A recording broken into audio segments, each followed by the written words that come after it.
Hello, Real Talk movie fans. We are here today to do our Valentine's Day show. We hope you enjoy it. We're going to go through and pick two each of our favorite Valentine's Day slash romantic movies. So we hope you'll enjoy it. Let me introduce myself. My name is Sean Hill.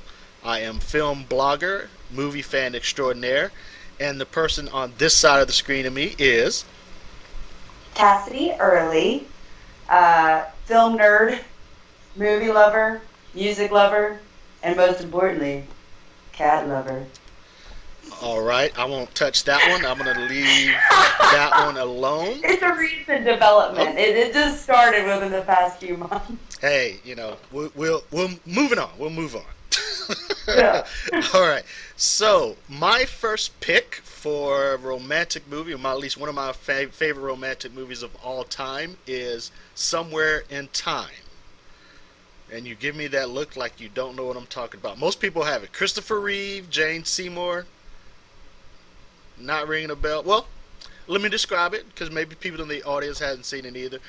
This was a film that Christopher Reeve made right after Superman, so he still's got that big buff thing. He plays a playwright in 1972 Chicago. He's at a performance, and this old lady walks up to him and, like, she knows him from somewhere. She gives him a watch and she says, "Come back to me." And of course, the audience doesn't know what he's talking about, and he doesn't know what she's talking about. So we flash forward about 10 years later. His character is now a successful playwright, and he finds out that that lady that gave him the watch has passed away. So he's going on a vacation. He goes to stay at this nice, beautiful hotel. He sees this picture, and it's Jane Seymour who plays the lady, and he is absolutely enthralled with her. He just falls in love with her picture. Come to find out that the woman that gave him the watch was Jane Seymour. Long story short, Christopher Reeve wills himself back in time, back to 1912, meets her, they fall in love. I know you're looking at me like, really? But it is. No, but it sounds like a really sweet movie. I'm surprised I've never heard It's of it before. it's sappy as all day long. The score though, the score is absolutely beautiful. It's done by John Barry, and I think that's part of the reason why I like the movie so much, just because the music is so good, and it helps enhance that mood. But it's a wonderful film. And it's streaming on Netflix, so maybe when we're done, you and also our viewers can go and watch it. So that's my pick for one romantic movie. What's yours?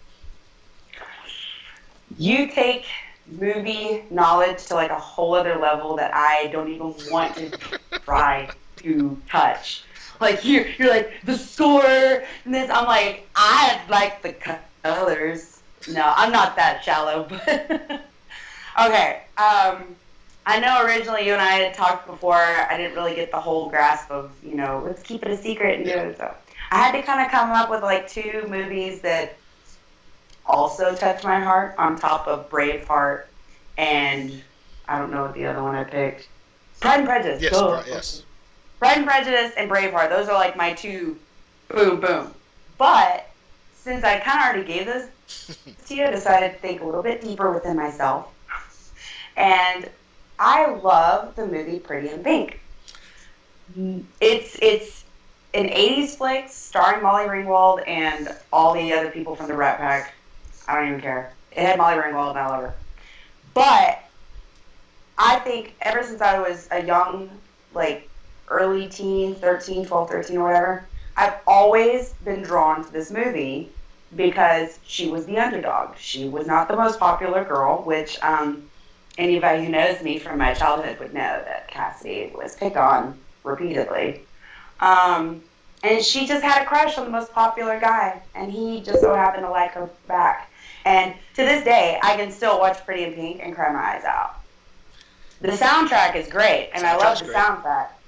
But her dress, the story, the fighting, the drama, the unknowing, like, is he really into me or is this a game? Like, I actually was in a similar situation to that when I was in high school. And so I just seriously, that movie and me.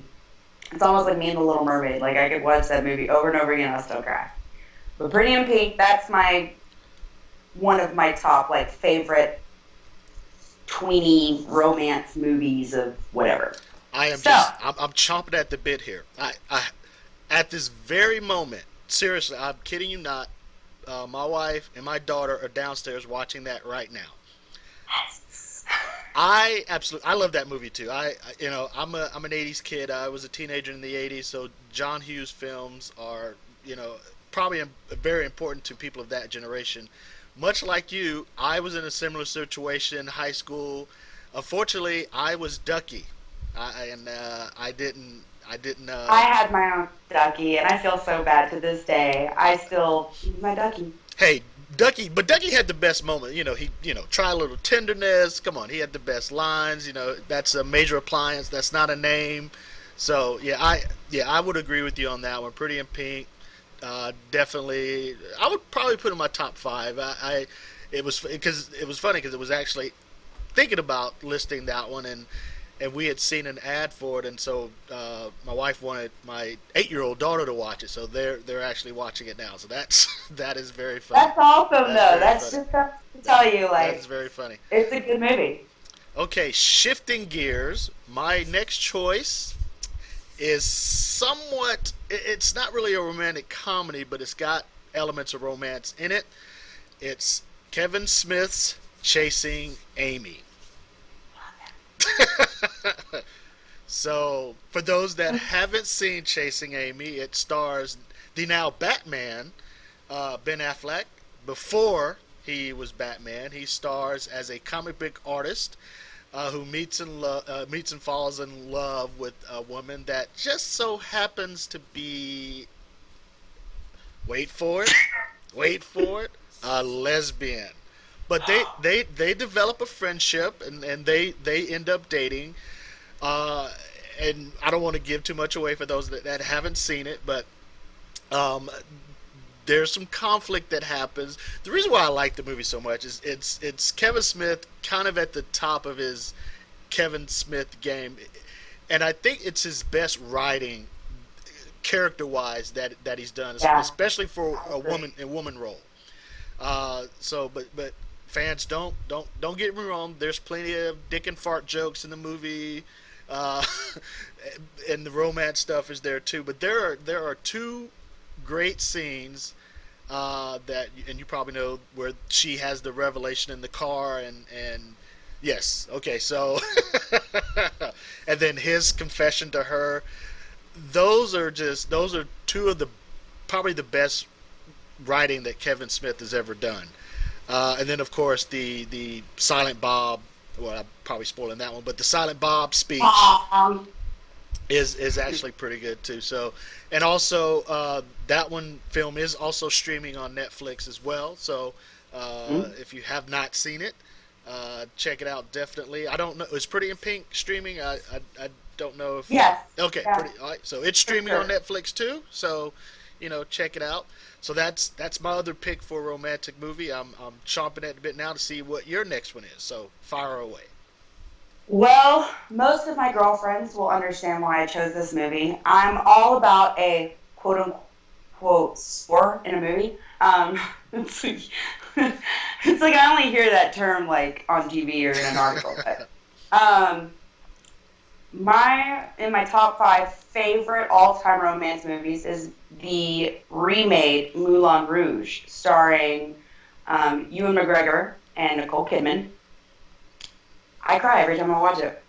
I sing all the way through it. I dance. I usually will actually play the movie while I'm cleaning my house, so I can like do all the dances and do the dishes at the same time. My sister and I, we are constantly, we always used to sing the song, the Elephant Medley. So most of our friends know us as the girls that would sing that. So it's a beautiful love story. And it starts out, everything is foreshadowed from the very beginning. He straight up tells you when the movie starts, the woman I loved is dead. Done. You know what's going to happen. you know where it's going. Yeah, everything leading up to it. The colors, the cinematography, the dancing, the songs, the goofiness of all the actors. Like, I seriously, it's in my top 5 favorite romance movies of all time. Like, seriously, I could watch it over and over again and never get sick of it. And most of my girlfriends who also prefer musicals, singing, they love it too. So it's a girl movie, whatever. Okay, I have And it's not streaming on Netflix. it's not streaming. Oh, bad Netflix. Okay, I have a confession to make. This movie is only one of two movies that I have ever rented and stopped watching. I wasn't I didn't know what to expect. So when they're singing "Smells Like Teen Spirit," I'm like, Here we are now, what's entertain what's us. going on here? But now, see, now I'm gonna have to go back and watch it again. Especially if you hold it in high regard, I'll give it another chance. But yeah, we got about 30 minutes into it, and I'm like, are you liking this? And Marv's like, no, and okay, eject. That's like, the other movie is Waterboy. So those are the only two movies that I've ever rented that I've just like completely stopped watching. So Well, what do you mean you ejected Waterboy? What's wrong with Waterboy? that reason right there. Waterboy. That reason right there. That voice got on my last nerve. My name is Bobby Boucher.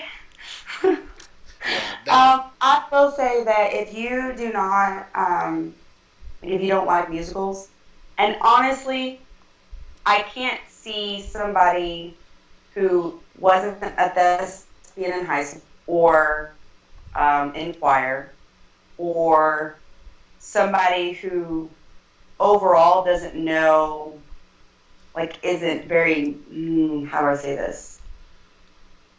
That genre of music, because I mean, it covers different genres, Right. but they're all mostly like, there's Wings, there's Elton John, there's Nirvana, there was The Police. Yeah.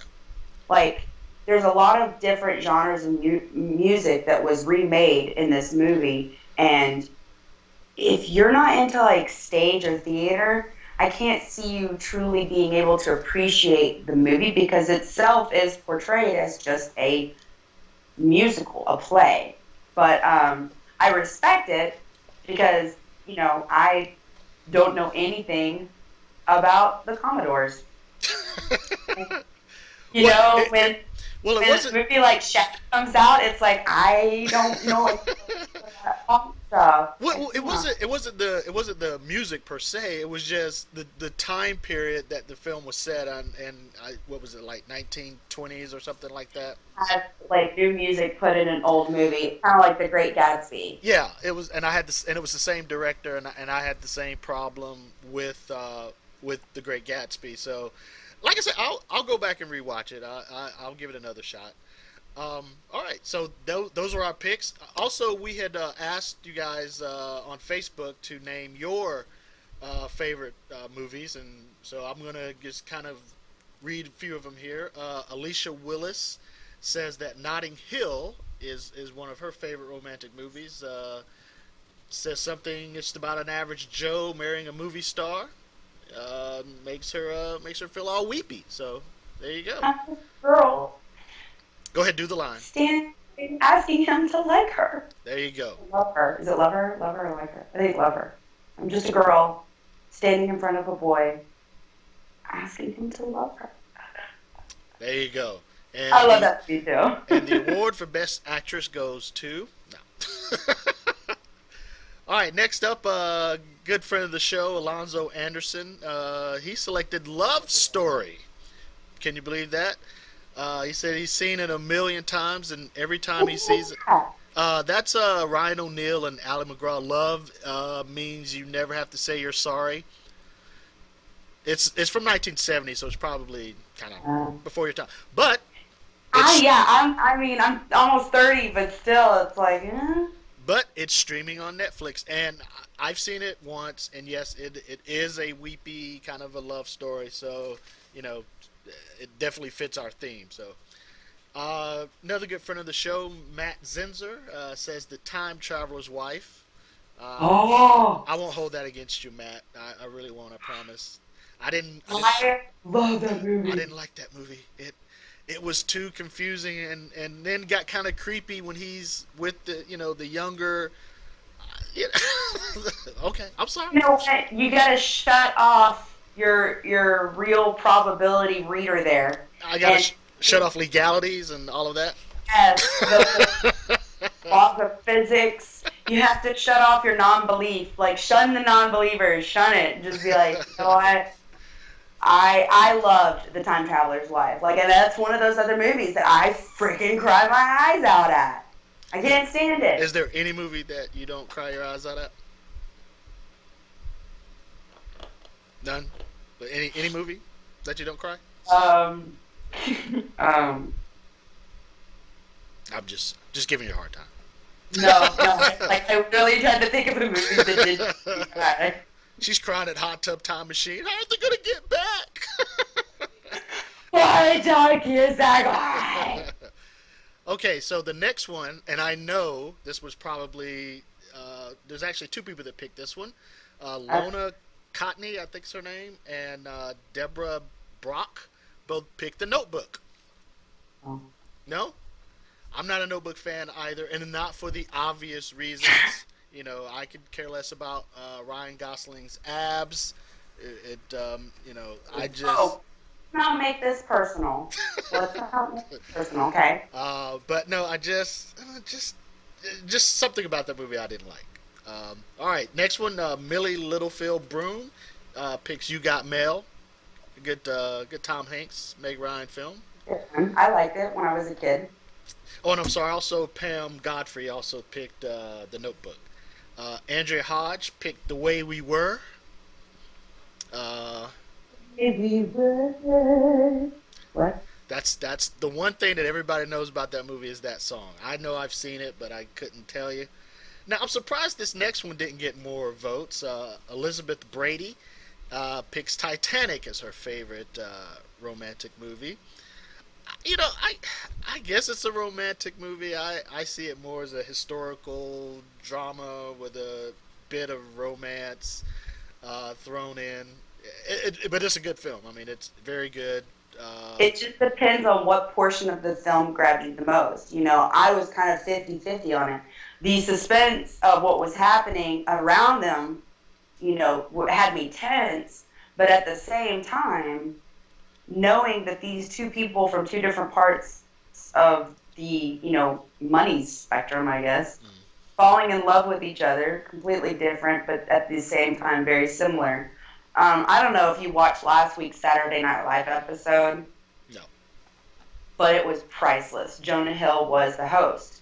And in his opening monologue, if you get a chance, please check it out. It is well worth watching. All right. He's up there promoting Wolf of Wall Street. It's a second Academy Award nomination. And people keep asking questions about, what's it like working with Leonardo? And then he's like totally bad-mouthing Leonardo, and Leonardo comes on stage and confronts him about it. Oh, wow. And the end of the whole monologue makes it all worthwhile watching because it is a laugh-out-loud moment, and it goes back to the Titanic. I could probably guess. I could probably guess what it is, but I won't say it just in case some other people hadn't seen it. But I have a feeling I know what they did. Mm-hmm. All right, and last one. Friend Laura Melnick selects Pretty Woman as her favorite romantic movie. Time doesn't permit for me to go on a rant about that movie, so I won't. Let's just say I didn't like it very much. Although Julia Roberts is magnificent in it. I'll say that. Yeah. She's the reason why I strove to be a whore when I grew up, and then finally find a rich man to take care of me for the rest of my life. See, that's the reason right there. That's why the message of the movie. But we won't go into that. Time won't allow it. So that's it, Real Movie Talk fans. That's our selections for romantic movies, and your guys' selection for romantic movies. We do want to just take a moment to say we are doing a Oscar contest giveaway It's going to be on our Facebook page. If you want to participate, just send us an email at realmovietalk@gmail.com, and that's REEL. Just say, hey, we want to get a ballot. I'll email you a ballot. Just send it back to us. The deadline for turning it in will be Oscar Day. I think it's the 2nd, 12 noon Pacific Standard Time. So you've got plenty of time. Whoa. The second of what? Of March. I thought the Oscars were in February. No. Today is the 2nd. Today is the Super Bowl. I know, that's what I was thinking. I was like, wait a second. They can't have the Super Bowl and Oscars at the same time.